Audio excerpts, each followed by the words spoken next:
This is the Alternative Investing Advantage podcast from Advanta IRA, where we show you how to explore investments beyond Wall Street and open your eyes to new options for your portfolio. It's time to take control and give yourself the freedom to choose where you invest your money.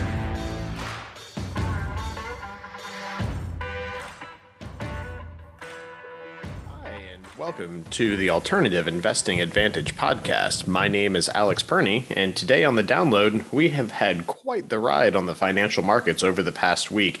As of recording this on 1/25, Tuesday, January 25th, the markets have seen well over 1,000-point shifts in different directions. Currently, we had a good rebound yesterday from the huge sell-off that was happening. The Dow Jones Industrial Average seeing more than 500 points and 300 points on the NASDAQ, respectively, of upside swing. However, still falling well short of where we were about 2 weeks ago. However, this is the biggest market turnaround as far as a shift has occurred since the 2008 financial crisis. So big sectors getting hit are things like tech and biotech and financial institutional firms as well. So seeing a lot of different tumultuous actions going on. However, there is some indications that buybacks are happening, and this might not necessarily be systemic, but it is kind of an indicator of what a lot of analysts have been predicting of a market correction coming with the all-time highs that we have been seeing pretty much week over week from pretty much the past year. So it is certainly something to keep an eye out on.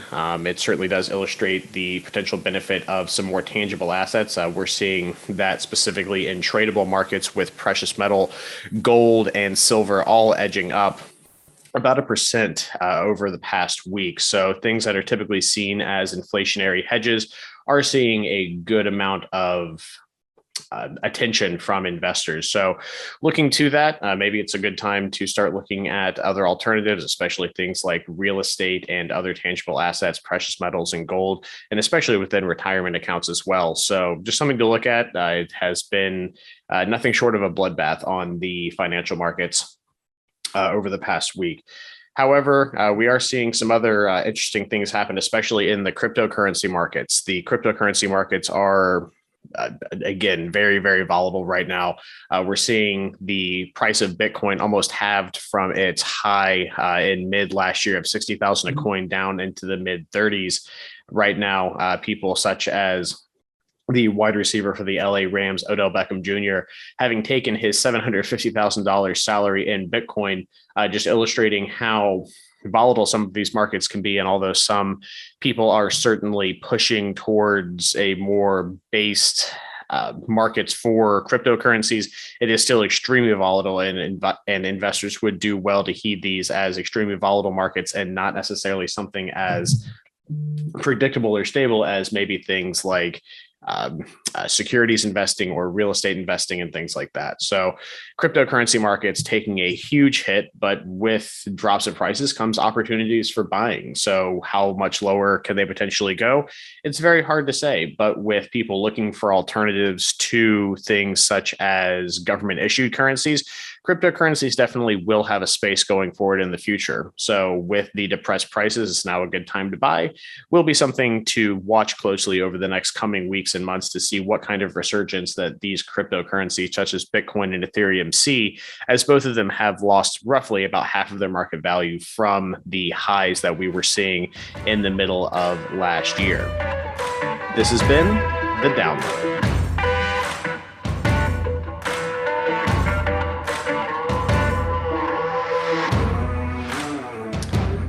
Today on the what is the acid test ratio?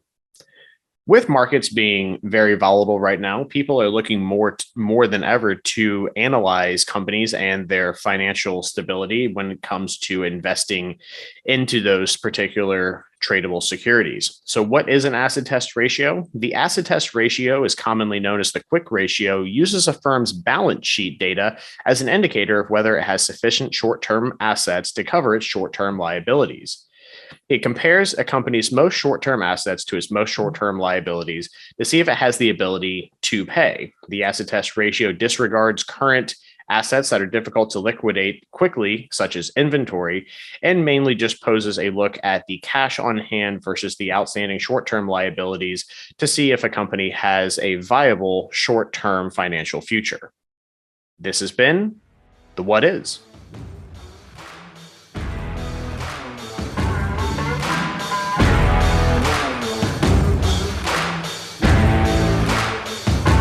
Hi, everyone, and thank you for tuning in to another edition of the Alternative Investing Advantage podcast. Today, I'm pleased to welcome on Billy Batson with the REI Money Machine. Billy, thank you very much for being on with us today. Yeah, thanks for having me, Alex. Absolutely. So Billy has kind of an interesting story. I've seen a lot of real estate investors in my the past 10 years of working in self-directed retirement plans and real estate investing in the Florida area. And we hear a lot of talk from a lot of different people, but you rarely do you see people kind of putting the amount of maybe words into action. But one thing I've really kind of noticed of running into him over the past few years is this is someone who actually has gone out there and, delivered on exactly what he's been saying. I was really struck when I was able to speak at another event with him and kind of got the bug to have him on here, because I think your story really will resonate with what a lot of people are trying to do with starting out from one place and then, reaching their goals in real estate investing, and especially with people that are interested in single family homes, because we've had so many people on here talking about multifamily and syndications. And while that's all well and good, there's a ton of money to be made and so many opportunities in the single family space, especially with flipping and rehabbing. And I think Billy's going to be a great asset to people wanting to know a little bit more about that. So Billy, maybe if you want to take us through, kind of how you got your start in this, local down here to the southwest coast of Florida, kind of take us through what was kind of the impetus for you starting this. And you're still quite a young man as well. So what was kind of the driving force behind getting started with what you're doing? Yeah, so I guess just was a regular guy, still a regular guy. I feel like one, anyways. But was just going to college, kind of trying to figure out my way in life. Was going for business, didn't really have any serious direction. And my dad had always mentioned to me, you should consider real estate, this or that. But all that I'd ever thought about, through real estate was, be a realtor, right? Because nobody really talks too much about the investment side, and wasn't really super enthused on driving around buyers and sellers every day. But something that my dad had always mentioned to me was, the wealthiest people that he had always knew were always into real estate, and they weren't realtors either, right? So these were guys that I had known growing up, friends of my parents and stuff. And something that every one of them had in common was they were all wealthy, and they were all invested in real estate to some level or another, right? But something else they all had in common was none of them were willing to sit me down and teach me exactly what they were doing.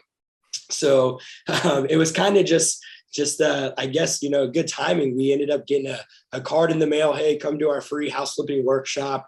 It was a seminar. I'm sure everybody that listens to this podcast has seen that at, one time or another. Now they're all advertised on Facebook. We just went locally to the Punta Gorda Convention Center and watched these guys talk about how to flip houses, right? And it was like a 2-hour seminar, and I was like, man, this is super intriguing, right? Like, this is making sense, how to flip houses, how to do it with none of your own money. And, I looked at my dad and I was like, look, we got to find out more about this. Whatever these guys are selling, we need to buy it, because this is making a lot of sense. So we ended up going to the free training, and then ended up spending about $2,000 for a 3-day training. Which is ironic, because at the time we didn't have it, right? My family was, tens of thousands of dollars in debt. Like most people, were trying to figure out a better way. We were all working full-time jobs. And I was like, look, we got to go. And we went to this 3-day training, paid $2,000 for it, spent a lot of time there with the mentor guy. And they were just the people that I felt like I wanted to be around, right? They just had unconventional methods of doing business. It was everything that school was not teaching me about how money really worked, how business was working, how people were putting deals together. And at the end of the 3 days, they offered, they're like, hey, if you want us to coach and mentor you for the next year and get you up and running, it's $30,000. And we were like, that's the bubble buster, right? Because we knew we wanted it. We're like, man, we don't have 30 grand. So, kind of long story short, I was like, we got to figure out how to do this. So I had a long conversation with my parents that night. And, the moral of the story was like, look, we're, close to $100,000 in debt. With what we're doing right now, currently, we're going to be in the same place this time next year, the year after that, right? Because everything that we're doing is not going to fix the problem that we have. Right. So, my outlook on it was $100,000 in debt or $130,000 in debt. If we go 30 grand more into debt to get this education, we're still in the same boat we're at now. The difference is we now have knowledge on how to fix it. Right. So my parents were like, you make a really good point. And I ended up dropping out of college, took the rest of my tuition funds and maxed out my parents' credit cards to pay these guys to coach and mentor me. And I guess, the rest has really been history. It was kind of the best decision we ever made. That's awesome. That's really kind of cool to hear.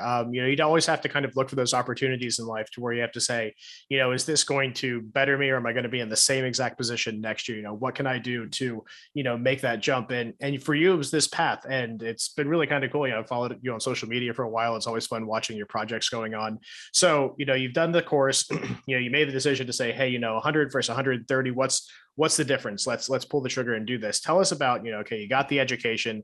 Now you're out in the field, you're in the battle. What's the first deal that came to you? And what are some of the kind of things that you've learned along the way that have helped you? Because I'm sure that the first deal that you did probably didn't go as smooth as you thought it would, or maybe it did. And maybe you had the tough one on the next one. So tell us kind of the catalyst on the first few deals that you had a part of. Yeah. So I was working a full-time job as I was going through the training, like most people are when they get started. So, anybody that's local to this area knows Turner's Tumbler right there off 75, right? So I was doing the graveyard shift, 11 p.m. to 7 a.m., coming home, trying to do all the stuff my mentors tell me to do, right? Build your network, make your calls, go out there, talk to some sellers. And I was getting very little sleep, and I was starting to get frustrated, real aggravated, right? Like most people do anytime they're starting a new venture. I was like, oh man, this isn't going to work. Maybe this isn't for me, starting to question myself. And he's like, no, you're overcomplicating it, right? Stick to the script. And again, why I think having a mentor is so crucial to success in anything, not just real estate, right? But anything. And ironically, where I'm currently sitting right now, the house that I live in, I did my first deal 2 streets over. Right. So one of the things he was telling me to do was, go to local meetups, right? Go network. That's actually where I met you, Alex, at our local RIA. Right. So I was going to these meetings and going out there, and he told me, he's like, whenever you start going to these places, whenever you're going to the grocery store, whatever it may be, take a different route than just the main street, right? Look at properties, see if there's anything that, catches your eye, blue tarps on roofs, overgrown lawns, or for sale by owner signs. And it just happened to be like, a few days after that call, I'm driving to a little network mastermind meeting, took a different route. I see this for sale by owner sign. So I turn down the street, and the guy's outside painting the house. And I get out the car, I walk up, I'm like, hey, what are you doing? I've seen your for sale by owner sign. He's like, oh, I'm getting ready to sell my mom's house. She's getting old. We're going to move her to a retirement home and trying to freshen the house up. I'm like, stop what you're doing. Put the paintbrush down right now. Like, I want to buy this house from you.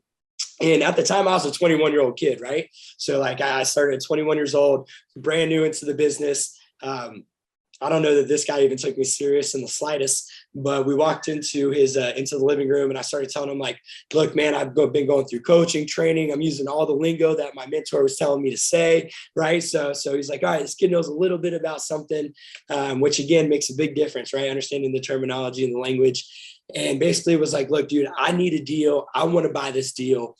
I'll pay cash for the house. You just got to leave me enough meat on the bone to make it worth my time. And he was like, I want to sell the house for about $115,000. If I can put the paintbrush down now and not do any more work to it, I'll do the deal with you for $100,000. And I'm like, all right, let's do it. Right. And part of my training, and stuff was going to networking with people like yourself, and met a private money lender at one of the meetings who said she was, willing to fund deals for me. So instantly called her on the phone. And later that evening, I had the seller, his mom, my parents, and my money lender at our dining room table signing contracts, putting the deal together. So kind of just got everybody that I had already met and kind of put in place into the room. Signed my first contract on the deal that we actually did. We closed. And I'll never forget, I remember my hard money lender walking into the house with me, and we're sitting there, and she looks around. She's like, all right, I think you got a deal here. I don't think it's a great deal, but I think that there's some money to be made. And she asked me, she's like, if I give you the money to do this deal, because she actually put up 100% of the funding for the purchase and the rehab, right? Because I had no money. I was so far in debt. Like I didn't have a penny to put into the deal, but I had the determination, and I was willing to do whatever it took to make this thing work. So I was like, we'll do all the work, right? We're going to do everything. We'll find the deal, do the work, we'll sell the deal. I just need the money to make it happen. She's asked me, she's like, if you do all this work and you sell the house and you end up making no money on it, because you have all the money you make as profit is what you pay me in interest on the deal, are you going to be upset? And I told her, honestly, I'm not going to be mad, because at the end of the day, if that's the outcome, I proved to not only myself, but my parents that took the leap of faith that I was able to go out, buy a house with none of my own money, fix it and flip it. And even though I might not have made money, there was money made on the deal, right? Maybe you made all the money, but I still did it, right? I created this. And we did. We went out, we did it. It was a successful deal. And we made about $15,000 on the deal. I split that with the hard money lender. So I made about $7,500, which, in theory doesn't sound like a great flip, right? But at the time, I was making $22,000 a year, 40 hours a week in a warehouse, right? So, I mean, that was almost 6 months of me in comparison to working a job that I didn't even like going to. So for me, that was like my shining moment. I was like, wow, like my knowledge paid off.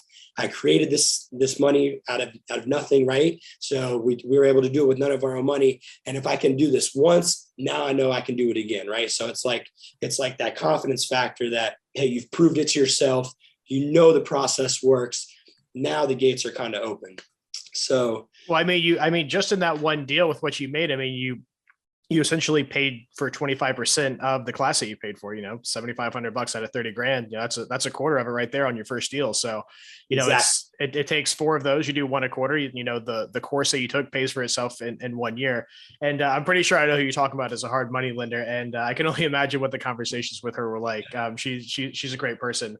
But so you got your first deal under your belt. You made some money.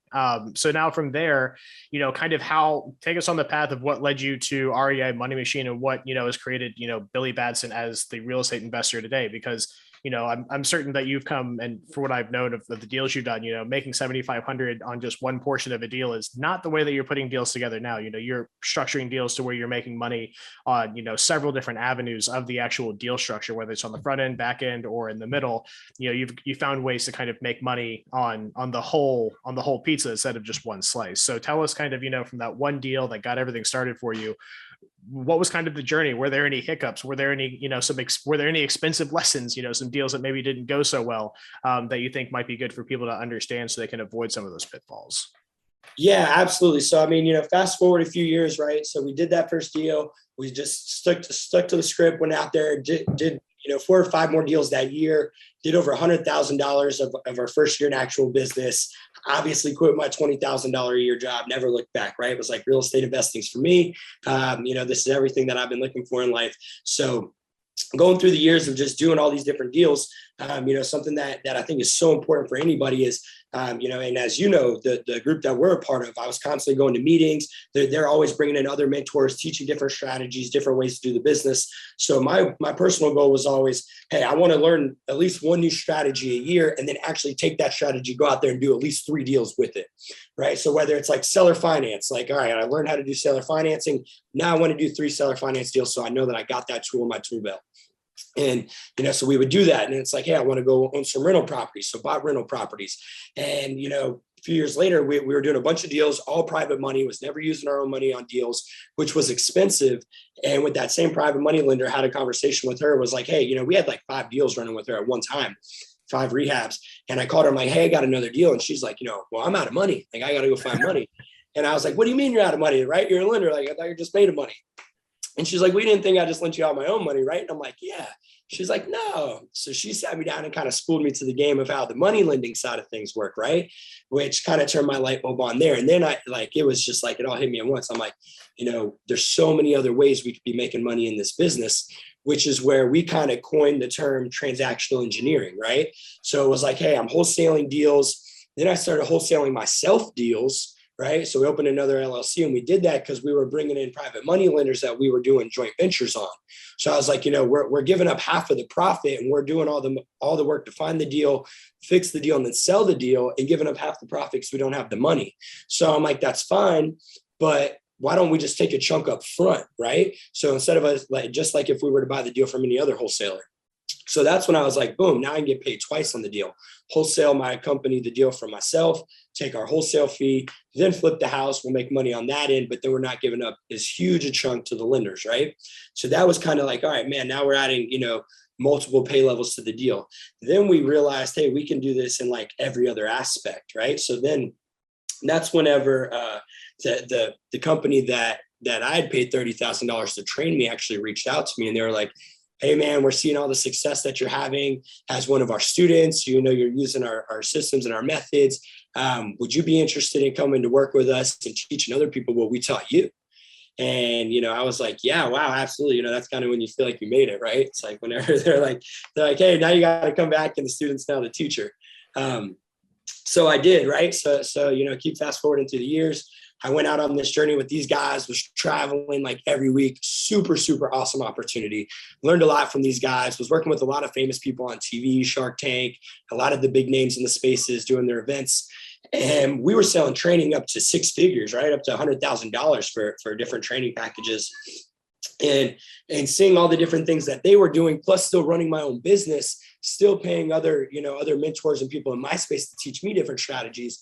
And it kind of just dawned on me one day that I'm like, look, we have so much experience in the business. We have so many different deals under our belt now, so many different ways that we've been doing them, and so much different just strategies and techniques that I think we could take all of this, kind of package it into a one-stop shop and give people a lot of bang for their buck and do it at a super affordable cost.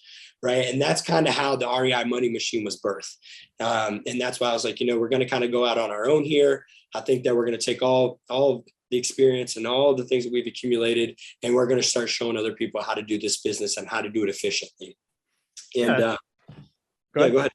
Yeah. And that's really kind of how this thing was birthed. So initially we just started out because I'm a very active investor, right? I'm doing tons and tons of deals every year. So, me as one guy, I was like, hey, I can only take so many people on to train them and still run my business. So initially we just started coaching people, doing one-on-one like mentorships. And I had a buddy of mine approach me probably like close to 2 years ago and was like, man, you have so much content, so much info. If you let me build some things out for you, man, we can get this to the masses. You can really change a lot of lives. And I'm like, yeah, no, not really into that right now. I just want to help a few people and still grow my business. And then like this time last year, he reached out to me. He's like, dude, you're missing a huge opportunity, not only to help a lot of people, but to grow your brand. You can be a bigger player in the space, and you can really change a lot of lives out there. There's so much people that need this information, that need this content, that don't have access to $30,000 or $100,000 to get it. Right. So that's whenever we kind of were like, all right, let's do this. Let's sit down and do this. And in like the last 6 months, man, we've had hundreds of people come through the training, tons of people that are getting really, really great info, and people that are going out there and doing deals like within like sometimes days or just a few weeks of starting with us, which is really, really, really super awesome. Yeah, that's awesome. Kind of the journey of that. So maybe how have you kind of balanced that? Because, if you're traveling around the country, doing this, are you still like boots on the ground? Like every time you land back down in Sarasota, you going out and finding deals like when you're home, or did you start to kind of branch out with hiring people or having other people try to go out and find deals for you? Yeah. So we were doing the traveling thing. I was doing the traveling thing for a few years, and it was a lot of fun, but I was definitely noticing my business here starting to suffer, right? It was just tough. I didn't have my thumb on the pulse. I was gone. It was really difficult to just keep everything under control. So ended up leaving the traveling gig and came back home. So found out my wife was pregnant. My son just turned 1 like 2 weeks ago, which is really exciting, right? So it was like, you definitely want to be home more, obviously for family reasons, but wanted to just be back, bigger presence in my market.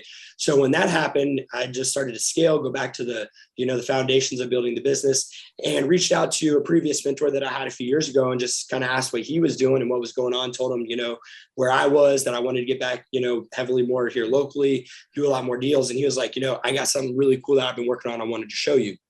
So went and took a course with him, kind of teamed up with him on some things, and he introduced me to some softwares and systems. And that's kind of what was really the defining moment of the REI Money Machine. Was we started putting these systems in place, And then I started to not really hire out locally, but take on local people to be like, hey, look, I'm going to bring you guys into my team, show you my systems, exactly what I'm doing.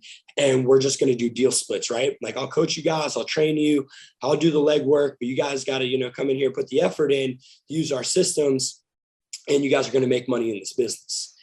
And once that started to really get traction, we started, taking people that were completely green in the business and they were making money doing real estate deals. That's when I was like, man, if this can work for me and these people that have no experience, this can pretty much work for anybody.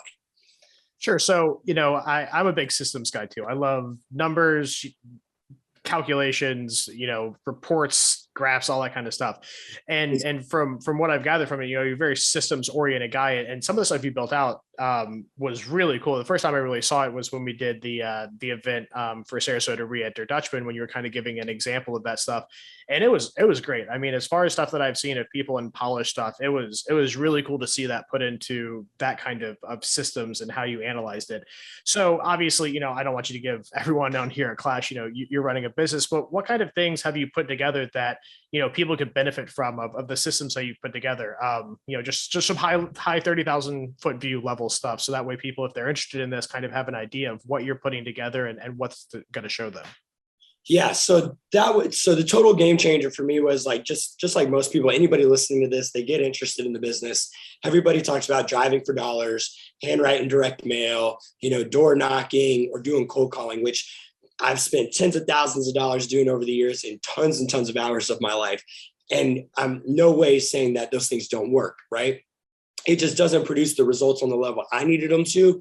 And it was way too time consuming. And I extremely value my time like most people should, right? So what I introduced to you guys, which is what we had been working on and working with, was basically our automated follow-up pipelines. And that's kind of the 30,000 foot view of what's been the game changer in our business and what we're doing now with all the people coming through the training is there's technology, right? Like when I started 10 years ago at 21, the technology didn't exist, right? It was a little bit more old school method, but now it's here. So instead of doing all those things, basically what it is we take motivated seller lists, right? We stack these lists, which means we take 1, 2, 3 different lists of motivated sellers with different, whatever, it might be probate, it might be tax liens, it might be tax delinquencies, could be bankruptcies, could be, vacant properties, tired landlords, and we'll stack all these lists together, which means is you put them on top of each other, and sellers that register on more than one list have multiple levels of motivation, right? Mm-hmm.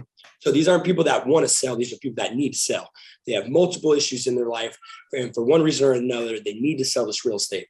Well, where myself included and most people were going wrong is you'd reach out to these people, they don't respond to you. You're like, oh, the list is bad or the data is bad or they're not interested, right? Which really isn't the truth. It's not the case. The case is our timing was just bad, right? We know that there's issues in their life. They just might not be ready to talk about it. They might have other things that are more pressing than selling the property. So the follow-up game really had to be consistent. And that's super difficult to do without technology, right? I've been there. So these pipelines came into my life where I was like, man, it's basically automated follow-up marketing to these sellers. And we're hitting them with multiple points of contact. So we're running multiple motivated seller lists through these pipelines, and they're getting timed actions from us, right? So before they would get 1 or 2 handwritten letters from me over 2 or 3 months. And if they didn't respond, then I was just, spending more money in marketing dollars and moving on. Now it's all automated. They get handwritten direct mail, text messages, my voice recorded voicemails, emails from us timed on how we do it. And the system just automatically follows up with them consistently, however we time it out. And it will continue to market to them until they raise their hand, right? So I went from like cold calling and talking to a lot of sellers and spending a lot of time and money into marketing to now only talking to sellers that respond to me, hey, I'm motivated. Here's my issues. Let's make a deal happen, right? Yeah. And that's kind of the game. That was the game changer for me, from doing 5 deals, 10 deals a year to 5, 10 deals a month.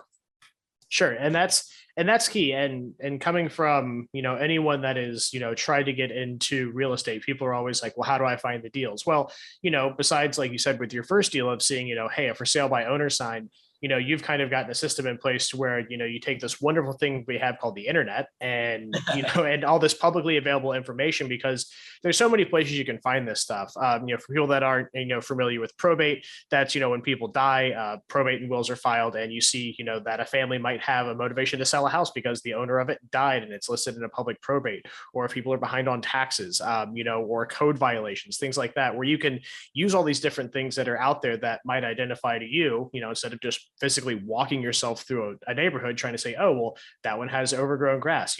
Someone's probably reported that. It's going to be in a database. You're going to be able to find it online. And, to be able to have those systems to make it easier on you as the real estate investor is a great service to have. And so many of our clients, and I hope that, if you're listening to this, if you're, again, trying to get started in this and you're looking for systems, services like what Billy have exist, things to make your life easier, because it's easy enough to go here saying, oh, well, go find a deal, find that for sale by owner sign. You could walk for 3 square miles and maybe only see one. That's a lot of walking to do every day. So, the easier you can make this on yourself, the better for a lot of people. So I think that was one of the things that really struck me, is that, being a systems oriented person, I was just kind of seeing what you had built out, and, being able to, like you said, stack those multiple levels of motivation for a seller. Because if someone only has a code violation, well, maybe they want to go cut the grass. But if that, has a code violation, and you see that, hey, the person that owned it died and it's listed in probate, well, now you know that people, hey, probably aren't going there. So the people that, are inheriting the property, maybe they don't live in state, maybe they don't want to cut grass. Now they have, 2 levels of things. They don't want to take care of the house, and they have a house that they don't want. So again, more motivation for these sellers. So being able to find that stuff is really cool. That's half the game, is just finding the property. The other half obviously is putting the deal together.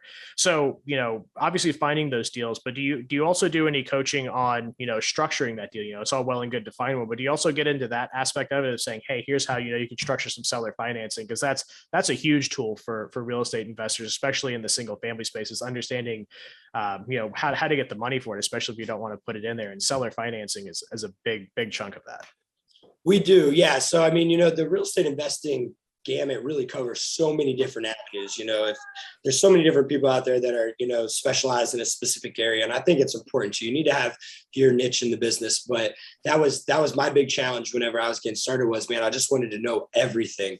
So we do offer coaching, on seller financing, transactional engineering, structuring the deals, the private money side of things, which is really your avenue, right? Dealing with all the IRA stuff, right? Because a majority of my private lenders fund deals with their IRA. So, so having access to people like you and the people that is a huge benefit for our network. And seller financing too, which is really cool. We've turned a lot of our sellers into lenders on future deals, right? So like we would go and do a deal with these people. We offer them cash. We're using a private lender. They get paid at closing, and at the closing table, we'll say like, hey, we see you're walking away with $280,000 cash. What are you going to do with that money? And 9 out of 10 times the response is, oh, I'm going straight to the bank, right? And then, our response is, well, what's the bank going to pay you on 280 grand? 0.001% if you're lucky, right? So, right. Yeah. So, hey, why don't you guys hold on to 30 grand, turn around, give us, 150, 200,000 cash of that back at 10%. And we're going to put that into the next deal. Oh, and by the way, Miss Seller, that money that we gave you to buy your house came from a person that's doing exactly what we're telling you to do. Right. So now how would you like to be in this seat on our next deal? Right. We just kind of started that snowball effect, rolling that in with our sellers. Sellers love it, right? Because, a lot of times they're not super financially literate or just haven't been educated in that space. So, they want to go pay off credit card debt and leave the money in the bank, which does them no good. Right. So we offer them an alternative to make more money with their money. And it also helps us to grow our business, do more deals. Yeah, that's at an affordable rate. That's awesome. And, we'll kind of bring this in for a landing here, but what I want to illustrate, with having guests like Billy on, I think we can all agree that all of us, when we're 21, don't know much. And if, someone can take systems and turn it into something this successful and do it, we all can. This is stuff that is available. There are meetings to go to. There are just so much stuff out there that, coming from someone in your position that you can just access freely and easily. You can go to a RIA meeting for free most of the time on your first time, and meet people like you did that, are willing to help if you're willing to put in the work. And then, if you're willing to put in the work, you can get to a position like you are right now, where, like you said, you went from, flipping, 5 properties maybe in a year to maybe doing, 5 or 6 a month. And I think that's really awesome to see that, because more often than not, people get kind of caught up and see these huge kind of unattainable figures. And one of the things I really wanted to show is that this is attainable. It can be done from the point, like you said, starting that, your family is saying, hey, what's the difference between $100,000 in debt and $130,000 in debt? And making those kind of decisions can, directly have this kind of impact on your life if you're willing to put in the work. So, I'd like to give you a chance to, kind of tell people what you got going on. REI Money Machine. That's, your training courses and stuff. How can they get a hold of you, Billy? Yeah, so it's REI. So it's REIM, which is REI Money Machine.com/challenge. So REIM, the word machine.com/challenge. We're basically running a 30-day deal challenge. We've sold this for everywhere up to $1,000. We're running a Christmas special till the new year for $27. It's, we basically just want to get this into the hands of people. We really do think that it's just incredible. It's game-changing information and systems. So if you guys want, you can reach out to me there. You can find me on Facebook, Billy Batson, or Instagram is Flipping Paradise. So, I'm a real person. I'm a real guy. Reach out. Any questions, anything I can do to help anybody. I'm always looking to exchange value. Awesome. Thanks again, Billy, for tuning in to the Alternative Investing Advantage podcast. Tune in next week for more investing tips and strategies. Want to hear more episodes of the Alternative Investing Advantage? Search podcast at advantaira.com and subscribe.